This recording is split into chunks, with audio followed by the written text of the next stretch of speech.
Number 295 है। शुरू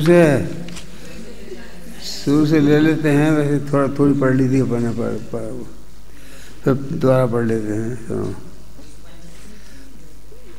जो बात विगत गाथाओं में कही गई है उसी बात को इन गाथाओं में और विशेष विस्तार से समझाते हैं। मान ये नया प्रकरण नहीं है, जो बात पहले के आए हैं उसी बात को यहाँ विस्तार से कह रहे हैं। तथा यह बताते हैं कि आत्मा उन पुद्गल पिंडों का कर्ता नहीं है। जो बात पुद्गल की चल रही है, इसलिए वो कहते हैं कि आत्मा पुद्गल पिंडों का कर्ता नहीं है। पुद्गल पिंडों में स्वयं ऐसी योग्यता है कि वो स्वयं तद्रूप नमन करते हैं, कर्म रूप नमन करते हैं। आत्मा की वजह से करते हो ऐसा नहीं है। आत्मा उसमें निमित्त हो सकता है लेकिन वो करता नहीं है। मूल गाथाएँ देखो, गाथाएँ मूलतः इस प्रकार हैं। निदत्तेन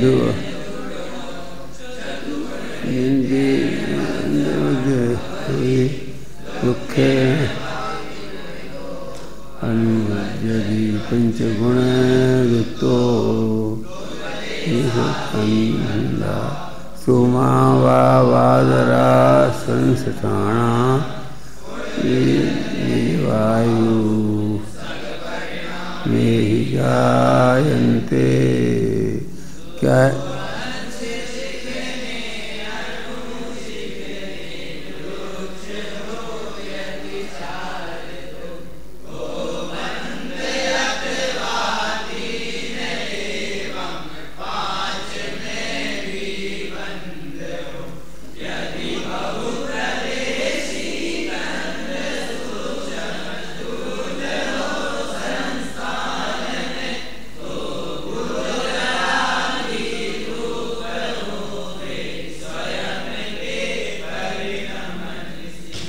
देखो, 2 अंश वाला स्निग्ध परमाणु और 4 अंशों वाला स्निग्ध परमाणु या अथवा रूक्ष परमाणु, चाहे पुद्गल स्निग्ध से बनता हो या रूक्ष से रूक्ष बनता हो, 2 अधिक होने की शर्त है कि 2 अधिक परमाणु होते हैं। 2 अंश या स्निग्ध या परमाणु 4 परमाणु वाले स्निग्ध या रूक्ष से परमाणु के साथ बंद होता है। अथवा 3, और दूसरा क्या है, 3 अंशों वाला सूक्ष्म रूक्ष परमाणु 5 से साथ बनता है। मान 3 का, 5 का, 7 का, 9 का, 11 का ऐसा है। और 2 का, 4 का, 6 का, 8 का ऐसा बंद होता है। और रूक्ष का रूक्ष के साथ होता है, स्निग्ध का स्निग्ध के साथ होता है। ये पुद्गल की व्यवस्था चल रही है। पुद्गल के बारे में चर्चा कर रहे हैं। क्या कह रहे हैं कि 2 से लेकर अनंत प्रदेशों वाले संस्थानों में आकार, 2 से लेकर के जो अनंत प्रदेश वाले संस्थान आकार हैं उन सहित सूक्ष्म और स्थूल, चाहे वो सूक्ष्म हो या स्थूल हो, स्कंद, पृथ्वी, जल, अग्नि, वायु और आयु रूप स्वयं परिणाम वाले से ही होते हैं। हम ये कह रहे हैं कि पृथ्वी में, जल में, अग्नि में और वायु में जो परस्पर बंद होता है, स्निग्ध का स्निग्ध के साथ और रूक्ष का रूक्ष के साथ बंद होता है। और ये पुद्गल में स्वयं में ऐसी योग्यता है। अब ये कह रहे हैं, देखो, ये इन गाथाओं का भाव तत्प्रदीप टीका में आचार्य अमृतचंद इस प्रकार लिखते हैं। क्या लिखते हैं कि यथोक्त हेतुओं से परमाणुओं का पिंडत्व निर्धारित करके, माने परमाणुओं का पिंड किस प्रकार बनता है इस बात को ये हेतु दिए हैं उसमें। तो यथोक्त हेतुओं से ऊपर जो कहे आए हैं उन हेतुओं के द्वारा निमित्त से परमाणुओं का परमाणु जो है पिंड रूप बनते हैं। पिंड करके यह जानना चाहिए कि 2, 4 गुण वाले, मैं ये 2, 4, 6 ऐसे हों, अथवा मन पूरे हों या अधूरे हों। 3, 5, 7 ये अधूरे कहलाते हैं, और 2, 4, 6 ये सम और विषम ये संख्या है, सम संख्या और विषम संख्या। तो 2 और 4 गुण वाले और तथा 3 और 5 गुण वाले 2 स्निग्ध परमाणुओं का अथवा रुक्ष परमाणुओं का, रुक्ष का रुक्ष के साथ और स्निग्ध का स्निग्ध के साथ बंध होता है। यानी ये पुद्गल के संबंध में चर्चा कर रहे हैं कि पुद्गल का परिणाम जो होता है तो उसमें जीव निमित्त मात्र हो सकता है, लेकिन करता ऐसा नहीं है कि वो पुद्गल कुछ करते नहीं है। पुद्गल में परिणाम होने की योग्यता स्वयं की है और स्वयं उनमें परिणाम होता है। अथवा 2 रुक्ष परमाणुओं अथवा 2 स्निग्ध परमाणुओं, रुक्ष परमाणुओं का रुक्ष के साथ है ना, रुक्ष परमाणुओं का के अर्थात एक स्निग्ध और एक रुक्ष परमाणु के परस्पर बंध होता है। यह प्रसिद्ध कहा ये भी है, एक रुक्ष और एक स्निग्ध, तो इनका बंध एक स्निग्ध और एक रुक्ष परमाणुओं का परस्पर बंध होता है। यह प्रसिद्ध है, कहा भी है। क्या कहा है? जो गाथा दी है उन्होंने प्रमाण दिया है कि निद्धा निध्येण वज्जन्ति लुक्खा लुक्खाय पोगला, निद्धा लुक्खाय वज्जन्ति पोगला, निद्धस्य निध्येण दुहया,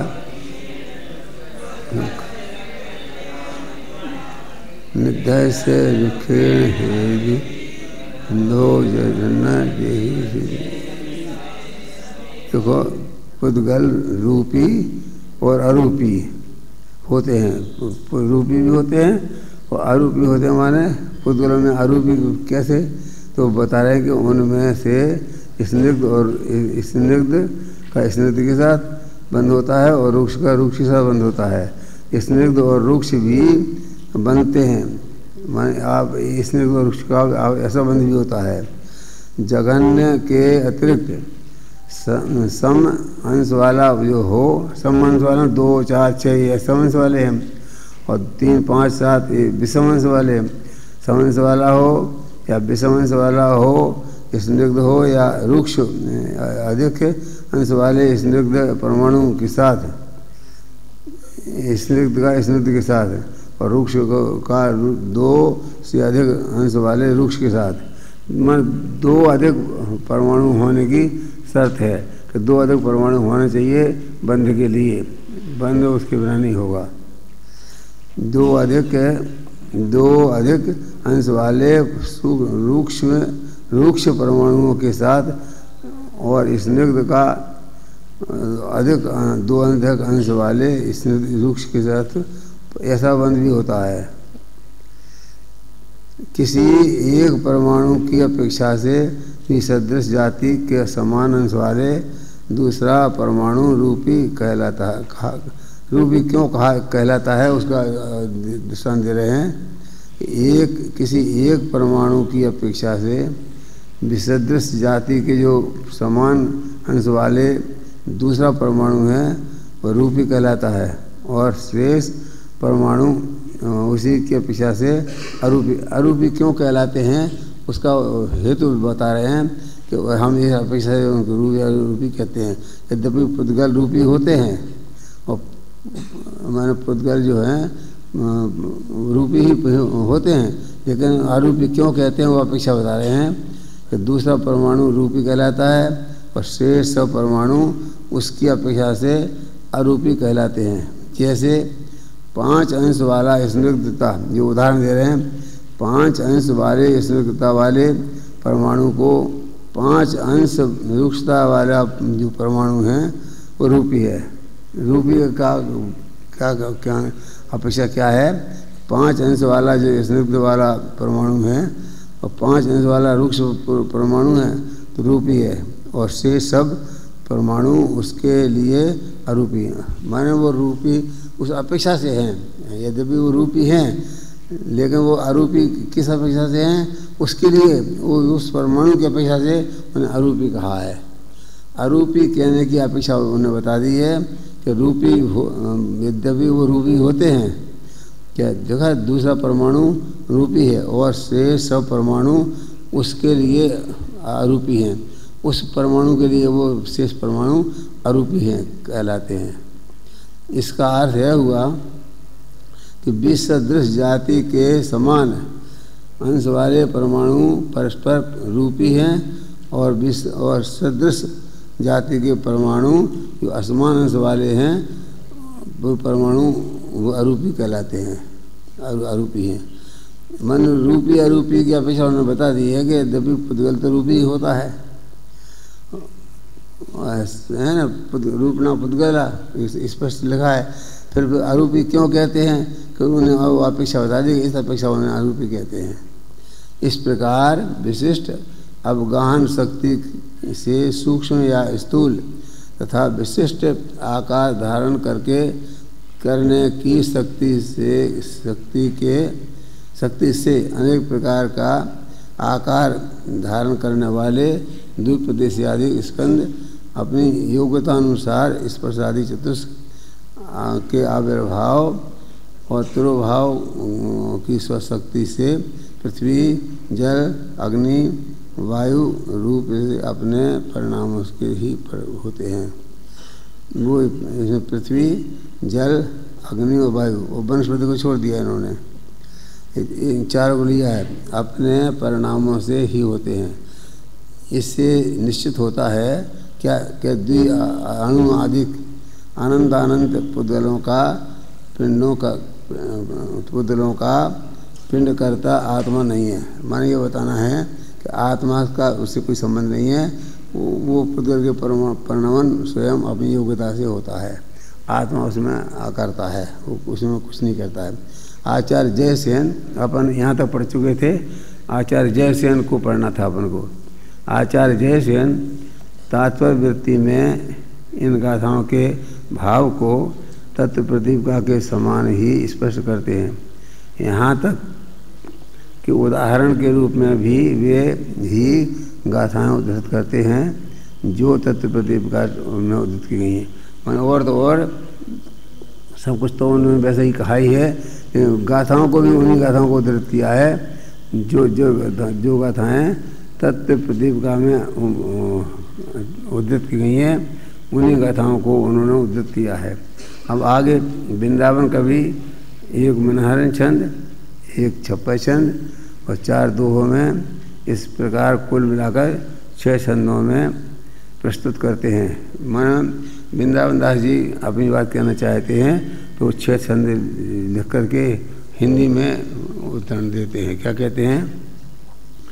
चीकन की समअंसते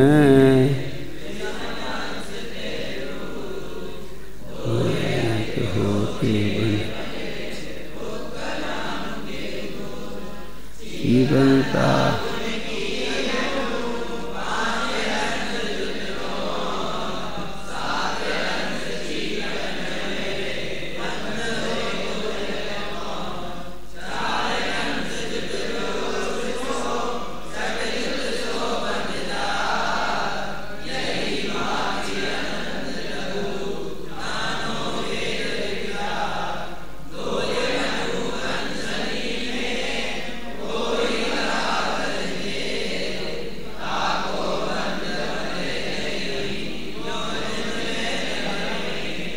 भगवान जिनेंद्र कहते हैं, वो क्या कह रहे हैं कि चीकन की सम अंश विषम अंश रूक्ष, जो सम अंश हैं वो उनमें चिकनाई के कारण बंद होता है और जो विषम अंश हैं उनमें रूक्षता के कारण, ऐसा स्थूल कथन है।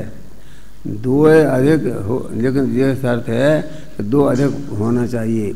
2 अधिक परमाणु होंगे तो बंद होगा, 2 अधिक परमाणु नहीं होंगे तो बंद नहीं होगा। 2 अधिक होते बंद हैं पुद्गलाणु के गुच्छ। पुद्गलाणु जो है इस गुच्छ मान स्कंद रूप में कब बनते हैं कि 2 अधिक परमाणु हो तो वो अणु से स्कंद के रूप में परिणमन हो जाते हैं।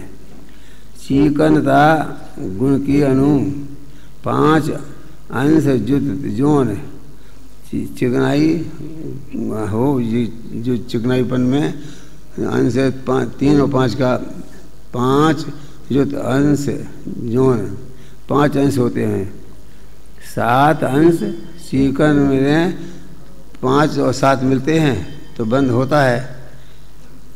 4 अंश जुत रुक्ष सो और 2 और 4 में रुक्षता का 4 अंश सो रुक्ष सो 6 जुत सो बंध जात।